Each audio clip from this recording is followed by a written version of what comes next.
Hello guys, welcome to my new vlog. तो all friend को ईद मुबारक। तो फाइनली आज सऊदी अरब में बकरा ईद का नमाज हो गया और हम भी नमाज पढ़ के बाहर निकले। माशाल्लाह सुबह का मौसम बहुत सुहाना है। फाइनली सऊदी लोग नमाज पढ़ के अभी सभी अपने अपने घर में जा रहे हैं, कुर्बानी करेंगे। तो हम भी फटाफट से निकलते हैं अपने रूम की तरफ से। तो कमेंट में प्लीज़ गाइस आप लोग ये बताना कि यहाँ की ईद अच्छी लगती है या इंडिया की ईद अच्छी लगती है। जो भी हमारे परदेसी भाई हैं सबका ईद बताना, सऊदी अरब में अच्छा लगता है या आपने अपने मुल्क में। तो फाइनली पाकिस्तानी भी देख सकते हैं गले मिल रहे हैं, बांग्लादेश के भी बंदे गले मिल रहे हैं, हम भी 2-4 बंदे से गले मिले और बहुत मिस करता हूँ इंडिया को।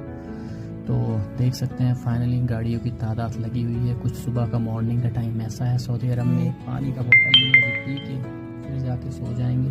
और आप लोग कमेंट में ज़रूर बताना कि आज ईद का दिन आपका कैसा गया। मेरा तो अल्हम्दुलिल्लाह बहुत अच्छा गया और आप सभी ज़रूर अपना अपना राय दें। वीडियो अच्छा लगा तो प्लीज़ फॉलो ज़रूर करें। अल्लाह हाफिज़।